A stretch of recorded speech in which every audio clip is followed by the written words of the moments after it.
Welcome everyone to the Grand Multiliteracy event 2024.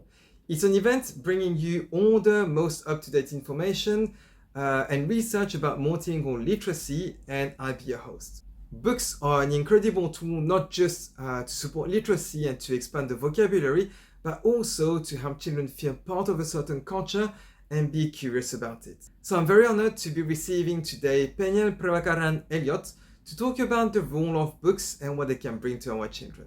Peniel is the co-founder of Kelir Books. She was born in North Chennai in India and has traveled the world and is now living in New Zealand, where she contributes to the organization of Kupu Maori Writers Festival.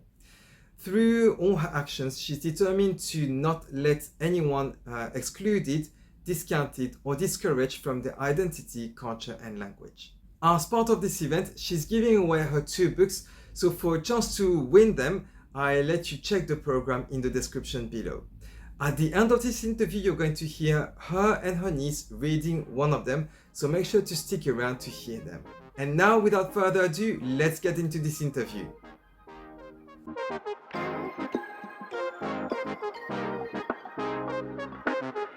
Hello, Peniel, and thank you very much for being with us today as part of the Grand Multiliteracy event. And I'm really glad to have you with us to talk about your books, but also all the things you do through your books and outside around cultures and languages.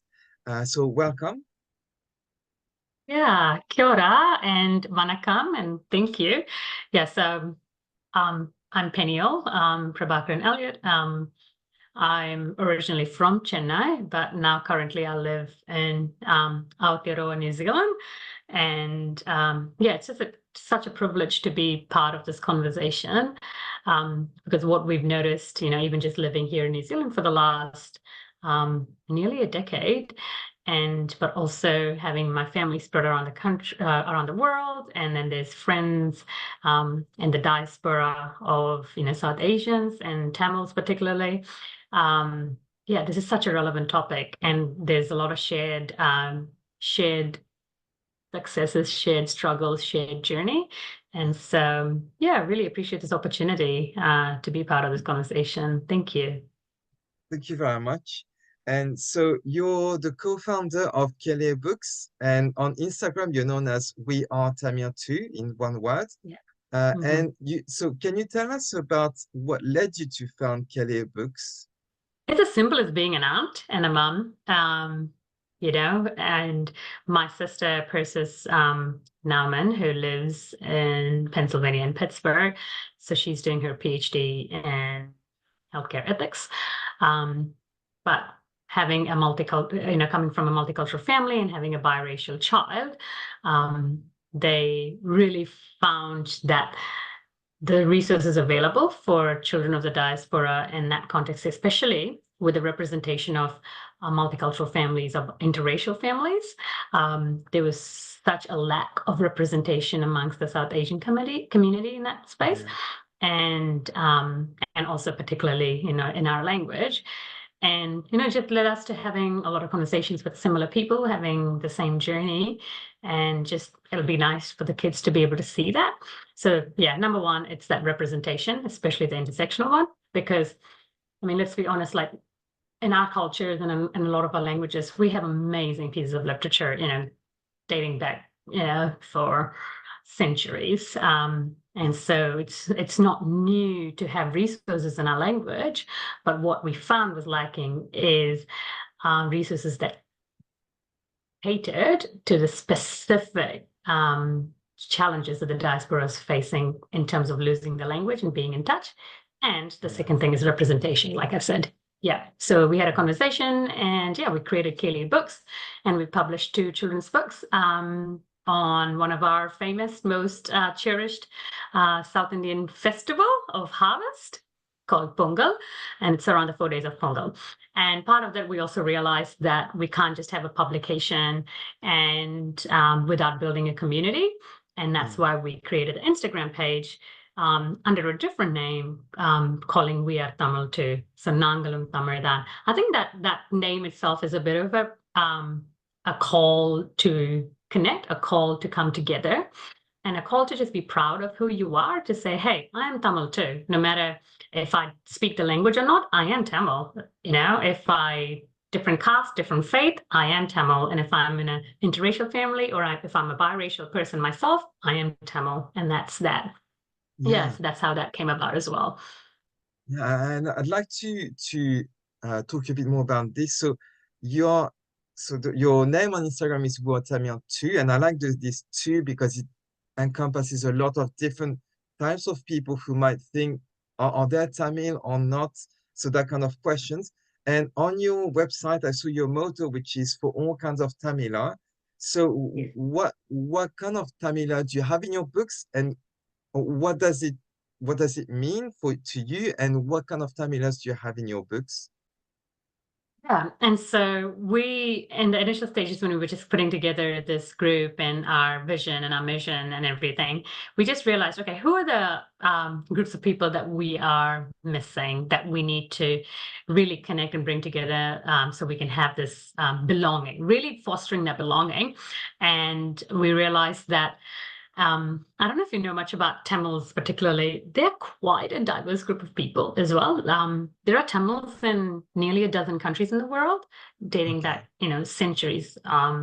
And so not all Tamils have the same roots or same Yeah. kind of ancestry. So there's, the ethnic diversity is there. So we have the Indian Tamils and Sri Lankan Tamils are the two, I would say, mostly or densely populated kind of Tamil population around the world. So from India and Sri Lanka. But then we have from Singapore, we have from Malaysia. There are Tamils in Myanmar and Southeast Asia and Brunei and some parts of Africa. And even there's some connections even back in the Caribbean islands. And I think that was dating back in the century. And so having the ethnically diverse Tamils, to say, hey, regardless of our nationality and where we are, like one thing that connects us is our Tamil heritage and our language. And the second thing is, second group is Tamils living away from home, their heritage home. And that is Tamil, community members that are first generation, second generation, or third generation Tamils living in other parts of the world, not growing up in that immersion culture. And a third, of course, this is another huge focus of ours, is the multicultural and mixed race families. Because a lot of times, I think different cultures go through this as well. Like you're either not Tamil enough or you're too Tamil, that kind of challenges that a lot of people face. But let's be honest, like mixed race families are the fastest growing kind of demographic in the world. And we are living in a world increasingly where that is such a norm, and so many relationships and families are now interracial. And it's good for them to be seen without having any superiority or inferiority as well, depending on which culture you marry into. And that shouldn't disqualify you from your ethnic heritage, like your cultural heritage. But and at the same time, it shouldn't necessarily make you any superior or inferior, such as bringing that group together. And the fourth group is with caste, faith, and class. Again, this is just bringing that equity piece into our representation focus, and to say, like even with any culture, you could be of any faith. There's a lot of misconception that all Indians, all Tamils belong to either one of the major religions like Hinduism, but actually that's not true. We have Muslim Tamils, we have Christian Tamils dating back again centuries, and we have Tamils that are agnostic, we have Tamil that are Buddhists. Like there's just so many variety of like faiths. And again, we've seen so much of the narrative that if you don't follow a particular faith, then you've abandoned your culture, which is not true. And also part of that is the caste system that comes into place to say, hey, we need to bring that equity and class. And the last one, again, a huge focus of ours, is the non-speakers, learners, and bilinguals. And I think language is one thing that can connect us, but also it has the power to really alienate others. And so for people that don't speak Tamil or didn't grow up speaking or learning, it's and that's been the experience of so many of our community members. And we are saying, hey, even if you don't speak Tamil, you come from a heritage, like you own it. Like you are not any less of Tamil than someone else who's fluent. And so to really represent them, including learners, and then having, to be able to speak both languages and navigate both worlds. And we've had such good reception from community members that are coming out and saying, we actually feel seen and heard and valued, and our journey is being represented in that platform. Yeah, that's my little long spiel about what we're just talking about. Yeah. But it's so important. Like, the representation, it can transform a person to understand oh yeah, I am also part of this group. And like growing up bilingual and bicultural as well, I know that me and my friends, we had this thinking of, are we Japanese, are we French, because I'm half French, half Japanese, but am I part of this group completely or not? Or am I more of this than that? So more French than Japanese, or do I think in the same way as Japanese people, in the same way as French people? It's all that kind of mix that is generally not represented much or enough yet. That's great to see in your books, and all the authors who are trying to show the diversity in what it means to be bilingual, bicultural. So it's great to hear your story. And one thing that I like as well in your books is that so the culture is transmitted throughout the family, from the older generations to the children. And in your experience, how has this happened? So how did you receive the Tamil? How did you grow up in the Tamil culture? How are you passing it on now? Good question. And that's why even in our books, we have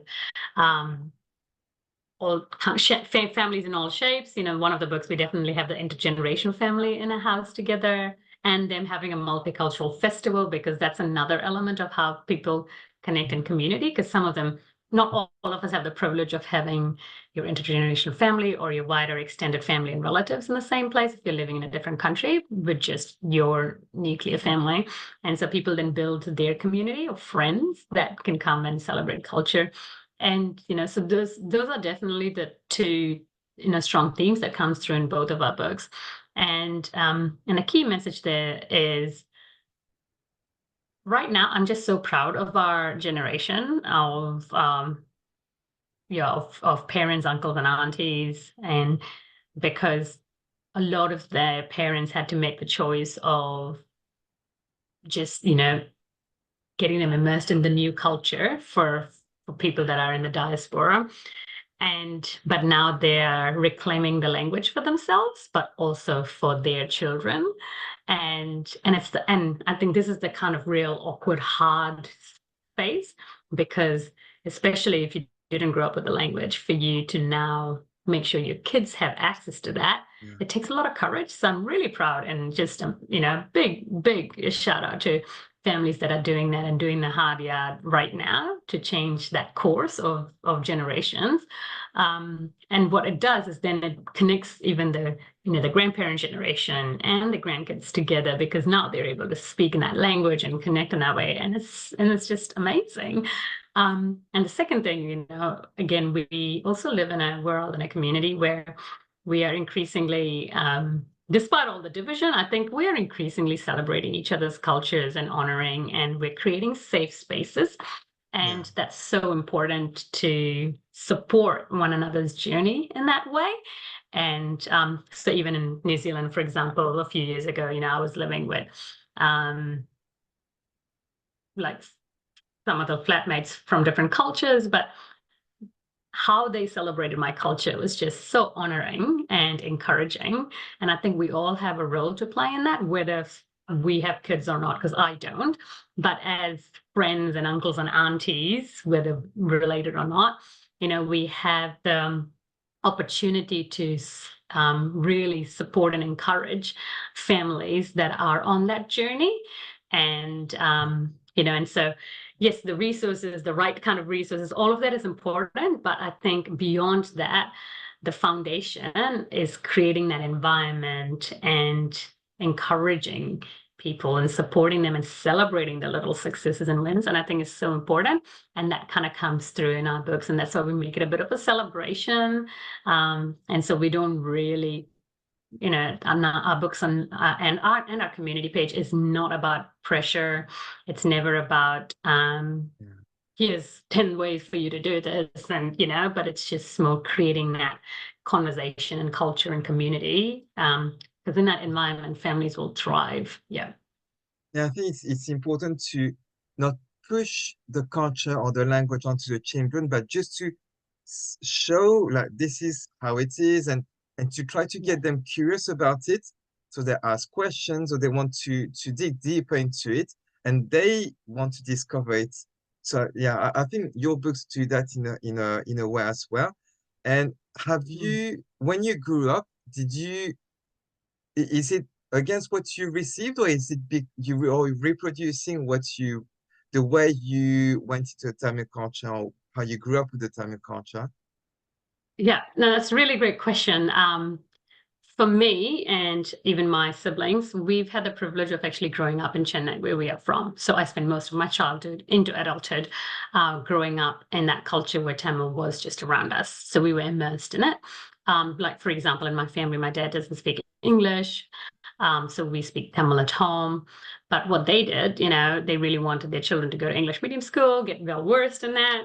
And so they put us through that, even though, that's not necessarily their main language of communication. And moving here, I've noticed how quickly, even though I grew up with it, I grew up in a community surrounded by Tamil speakers, I started seeing myself, when you're reading Facebook posts and Instagram posts, sometimes if it's in a different script, it automatically translates and you have to switch to the original language. And I found myself just reading English. And if there was two versions, my eyes were just going straight to English and reading that. And I remember one day I caught myself thinking, what are you doing? You can read the other script, but somehow it's just so wired and it's so comfortable and easy to just switch to that English transcript, even though it's such a crappy translate version. The second thing I realized, even when growing up, even though I was quite good with academically, like with the language, I did have an accent. Because I guess when I was younger, I definitely preferred English over Tamil. I didn't really value my own language in that same way. And I remember in one of my classes, the Tamil teacher asked us to read this literature piece. And I started reading the title, and I literally just said 2 words, which is the name of that book. And my whole class burst out laughing. And I was like, what was that? And then I realized apparently I had a bit of an accent, and I did not read in that very traditional pure form of Tamil. And since that, and this was at like 7th grade or something like that, till I left school, and sometimes even till today, that became my nickname of just those 2 words, Atanati Adimandi. And then that became a little bit of a nickname and a running joke amongst my friends I love, so it wasn't, malicious, but that really stuck with me and made me super self-conscious. And after that, I leaned heavily more towards being really good in English and just focused a lot of my efforts into that, which also caused me to maybe switch off or disengage a little bit.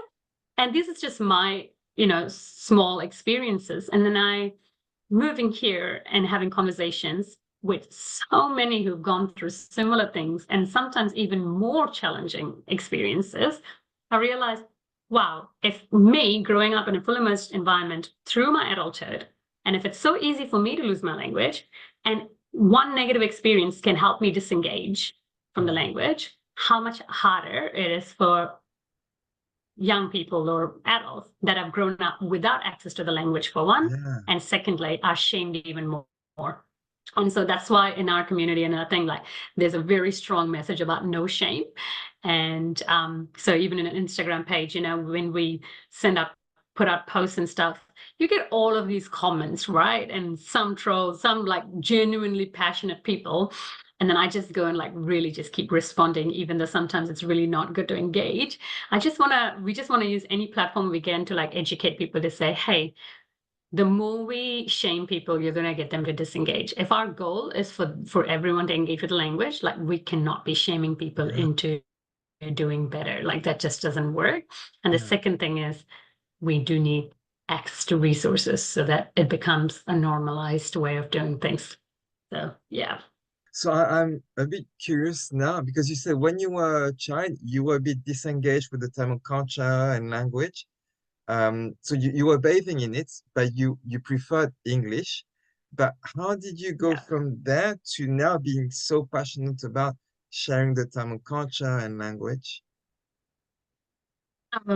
That's such an easy answer for me because it's been a big, strong journey for me here because living here, there's two reasons. One is I actually didn't realize how much the language was part of my identity. And when I couldn't have any of that, and when I was deprived of that, I noticed my belonging, my sense of belonging, my confidence, my identity, my sharpness, like in every way, I was actually changing. It was different. I was a different person, even though I didn't appreciate it, but I was surrounded by it. And I think that's the privilege that I had. Yeah. But not having that made me really understand the significance and value the treasure of my language because I just didn't have the same belonging and identity, even though I'm very Yeah. good at building community wherever I go in across cultures. I didn't feel authentic if I wasn't connected to my roots as well. And so that really helped me. And the second thing, is actually the Indigenous culture here in New Zealand, in Aotearoa. So where I live, Māori are the Indigenous people here, and their language is Te Reo Māori.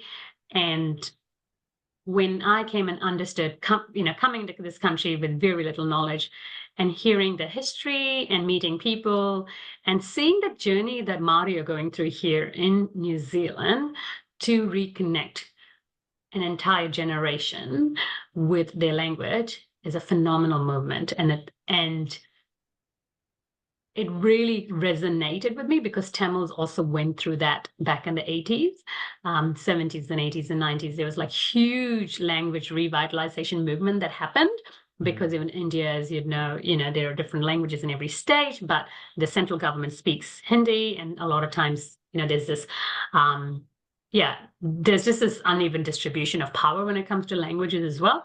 But Tamils are very patriotic about their language, so they really push that. And so there was this revitalization movement that happened for the language. And to be honest, like around the same time in New Zealand, Māori were fighting for their rights to speak their language because an entire generation of Māori, with the exception of few, the language was beaten out of them in schools. They were not allowed to be through colonization, and also which then forced a lot of parents to decide, well, if I want my child to integrate into the community and do okay in life, they need to learn English. So a whole generation doesn't speak Maori. Of course, there are a few that, there are a few families that preserved it. And then they had what they call the Koanga movement, which is the kindergarten movement. So they started with the babies and the toddlers and the young kids, and they just created full immersion schools around the country. And through that, Maori language is up on the rise right now, and it is spoken by so many more than back in like 20, 30 years ago. And just hearing that story as well, and being part of that journey, because I've also been learning Te Reo Māori here, as an immigrant, I really wanted to do my part and support the language here.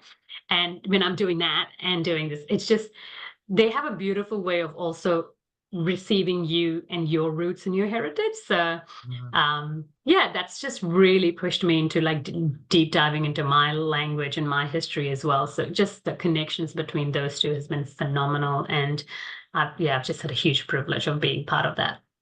That's great.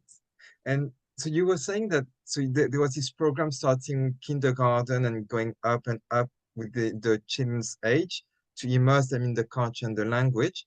And so this brings me to my question about your books. So you have published two children's books. So what are the ideal ages for the readers? Yeah. I would say anyone from babies to 5 to 7.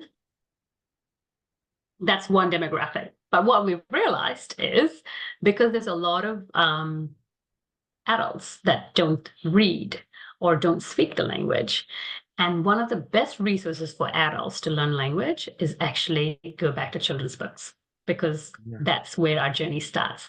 And a lot of different cultures that are doing language revitalization, they focus on that. So, for example, if I'm learning Te Reo Māori, it's so, it comes in a very palatable format and level for you, especially if you're starting out in your journey, to go and read this, read children's books. So in that context, it's definitely also for adults who are on the early stages of their journey. And then, of course, when we're making books for children, it's not in isolation, right? It is always a family affair. So that means it is for the parents, it's for the grandparents, it's for the uncles and aunts to be part of the story, to read. But I would say the ideal is the younger age, like 0 to 5. Of course, from 0 for parents to read. But like our 7-year-old niece, even just when I was going to pick up this book, she's like, "Oh, I love Kelir Books." I was like, that is really sweet. And so they love it, 7, 8. And I think for some of the older kids as well, if they are in the early stages of their language journey, this is also really well suited for them. Great. And so one thing I love about your books is that it doesn't come as just one format, just one book. You have you have inside Tamil, you have the transliteration, you have English, and you have the audiobook version all together. I think I understand now why you propose so much at the same time. Do you want to tell us a bit of how you thought about offering these 4 versions at once? Yeah, absolutely. So obviously Tamil, we needed a Tamil script in there, just so whoever's learning, the children or the adults, they can just get familiar with the text, and that's our main focus. But the second aspect of these books is actually the transliteration, which is quite an interesting topic. It can be controversial as well, but there is no controversy here. Like, we are 100% sold to the idea that for our community that we are trying to cater to, we need transliteration. And so some language, people that are passionate about a language, they tend to say, "Oh, transliteration is not good or it's not appropriate." But that is for their demographic, but that's not who we're catering to. And there's really good research. Like, I think part of like Kelir Books as well, and we are Tamil too, there's other amazing communities, online communities that we're part of and we connect with, and there's strong support for transliteration. And I think someone was even alluding about a research that was done in the UK, I think, around Bangladeshi children and how transliteration became a key component in helping that language survive in that community in the UK, because it takes something that they want to study, but it's such a daunting journey, and it's going to take them a lot longer to be able to focus on that, and just makes it a little bit more accessible. And not just for the kids, but for the adults that are reading to their kids, so that if they don't read the script, they can point to the Tamil script, but they can read the transliteration. Yeah. But having said that, like I said, how sometimes our brain is wired, like I just go straight to English instead of Tamil. So what we've done is, if you can see the Tamil script, but the transliteration is super light and quite small. So only the adult that's like trying to pay attention to that script will be looking at that. And so the main emphasis is a Tamil script. And the third element, you'd see the book. Actually, the book kind of repeats itself twice. And the reason for that is we wanted to have the English as the second half of the book. Again, it's the same reason. Like, we want Tamil to have its standalone space. Ideally, what we do is we'd probably have 2 books printed, but we just thought it's really good to have it together. But we wanted Tamil to have its own space. It doesn't have to share space with English. English can have its space, but we wanted our language to have its space. And then, of course, Yeah. part of that is audiobooks. So that, and the audiobooks, what it particularly helps with is the accent and the pronunciation. So if we're able to, if people want to get even better at the language, there's only so far you can go with transliteration. But having the audio play and for you to get familiar with the words will help you with the right pronunciation, the enunciation, the accent. So that's why we have the audiobook. Thank you very much for explaining. And this leads me to my final questions. Would you like to read us part of one of your books or one of your books in Tamil? I'd love to read a section of our books, but for that, I'm going to need a little help. So I have with me my lovely niece, Zoe. That's Zoe! great. Hello, Say hi to Zoe. everybody. Hello. Are you going to That be is reading? Yoshito. Which book are you going to be reading? It is Ulupungo. Great. And Thank you. that is the book. And if you see the girl in there, she might look a little bit familiar. Ah, That's me. Yeah. wow. Tamil ஆண்டுல தாய் மாதத்துல முதல் நாளானது அறுவடையை கொண்டாடும் பொங்கல் திருநாளும் வந்தது. பொங்கலோ பொங்கல் பொங்கலோ பொங்கல் காலையில எழுந்து முதல்ல குளிச்சு சுத்தமானாங்க.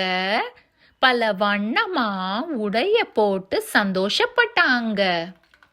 அது தம்பியுடைய வேட்டி சட்டை, இது என்னுடைய பாவாடை சட்டை. வாசல பெருக்கி தண்ணி தெளிச்சு கோலமாவு எடுத்தாங்க. வகை வகையா விதவிதமா கோலம் போட்டாங்க. அது அம்மா போட்ட பெரிய கோலம், இது நாங்க போட்ட சின்ன கோலம். விறகு வெட்டி நெருப்பு ஏத்தி அடுப்பு கட்டினாங்க. பானைய வச்சு பக்கத்துலயே கரும்பும் வச்சாங்க. அது பொங்கல் பானை, இது தித்திக்கும் கரும்பு. விளைஞ்சி வந்த அரிசி பருப்ப பானையில பொங்க வச்சாங்க. வழிய நிறைய பொங்கலோ பொங்கல்னு குலவ பாடினாங்க.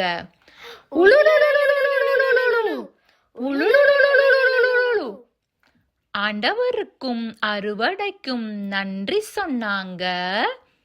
வாழை இலையில் பொங்கல் சாப்பிட்டு கொண்டாடினாங்க. பொங்கலோ பொங்கல் பொங்கலோ பொங்கல் பொங்கலோ Pongal. So that is how you celebrate Pongal, by making Pongal and making the